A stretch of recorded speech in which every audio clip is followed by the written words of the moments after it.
భాగ్యదేవత దరిద్రదేవత చందమామ కథ. ఒక గ్రామంలో ఇద్దరు అన్నదమ్ములు ఉండేవారు. అన్న భాగ్యవంతుడు, తమ్ముడు దరిద్రుడు. ఒక ఏడు అన్న పొలాల్లో కోతలు పూర్తయ్యాయి. ఆ పొలాల్లో తమ్ముడు కాపలా కాస్తున్నాడు. అతను ఒక కుప్ప పక్కన కూర్చుని తన దీనస్థితిని గురించి ఆలోచిస్తూ ఉండగా ఎక్కడి నుంచో ఒక స్త్రీ తెల్లబట్టలు కట్టుకుని పొలమంతా తిరుగుతూ రాలిని కొంకులు నేరి గడ్డి కంటిస్తూ అతనికి కనిపించింది. ఆమె సమీపంగా రాగానే తమ్ముడు లేచి వెళ్ళి ఆమె చేయి పట్టుకుని, ఎవరమ్మా నువ్వు, ఇక్కడ నీకేం పని అని అడిగాడు. నేను నీ అన్న భాగ్యదేవతను, రాలిపోయిన కంకులను వృధా పోకుండా గడ్డి కంటిస్తున్నాను అన్నదామె.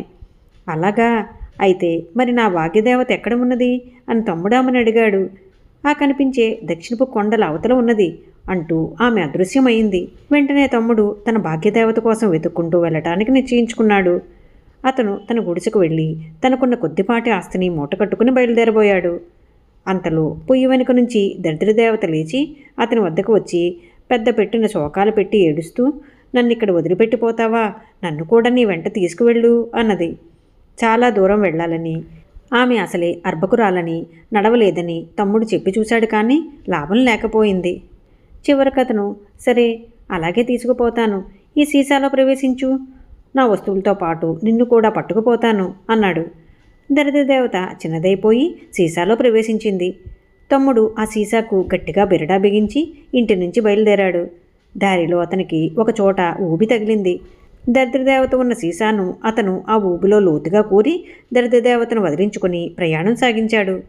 అతను దక్షిణపు కొండలను దాటి ఒక పట్టణం చేరుకున్నాడు. అక్కడ ఒక పెద్ద మనిషి తమ్ముడికి పని ఇవ్వటానికి ఒప్పుకున్నాడు. నాకు నేలమాలిక ఒకటి తవ్వి పెట్టాలి, అయితే నీకు నేను జీతం ఏమీ ఇయ్యను, కానీ తవ్వేటప్పుడు నీకు ఏ నిధి నిక్షేపాలు దొరికినా అవి నీవే అన్నాడు ఆ పెద్ద మనిషి. తమ్ముడు అందుకు ఒప్పుకొని నేలమాలిక తవ్వనారంభించాడు. ఒక గంట సేపైనా తవ్వాడో లేదో అతనికి కొంత బంగారం దొరికింది. పెద్ద మనిషి ఆ బంగారం తనదే అని చెప్పినప్పటికీ తమ్ముడు అందులో సగం ఆ పెద్ద మనిషికి ఇచ్చేశాడు. ఇంకా తవ్వుతూ పోగా నేలడుగున ఒక కొట్టం లాంటిది బయటపడింది. దానిలో బంగారు నాణాలు, మణులు కుప్పలు పోసి ఉన్నాయి. వాటితో పాటు ఒక పెద్ద పెట్టె కూడా ఉన్నది. అందులో నుంచి ఎవరో పెట్టె తెరు అని అరవటం అతనికి వినిపించింది. తమ్ముడు పెట్టెమూత పైకెత్తాడు. అందులో నుంచి ఒక స్త్రీ పైకి వచ్చింది. ఆమె కూడా తెల్ల బట్టలు ధరించి ఉన్నది. నువ్వెవరు అని తమ్ముడు ఆమెను అడిగాడు. నేను నీ భాగ్యదేవతను, నా కోసమే కదా నువ్వు వెతుకుతున్నావు, ఇక నుంచి నేను నిన్ను నీ కుటుంబాన్ని వదలకుండా కనిపెట్టుకుని ఉంటాను అన్నదామె. వెంటనే ఆమె అదృశ్యమైంది. నేల అడుగున దొరికిన నిధిని తమ్ముడు పెద్ద మనిషికి చూపించి అతడితో సమంగా పంచుకున్నాడు. ఇప్పుడు తమ్ముడు కోటీశ్వరుడైనాడు.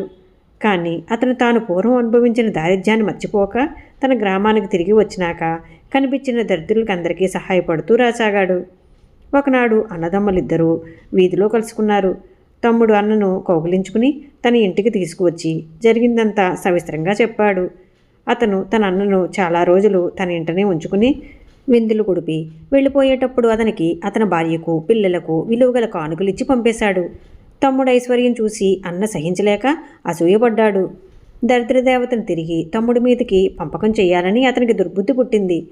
అన్న తన తమ్ముడు చెప్పిన ఊబి వద్దకు వెళ్ళి ఎంతోసేపు శ్రమపడి వెతికి తమ్ముడు పాతిపెట్టిన సీసాను పైకి తీసి బిరడా తెరిచాడు.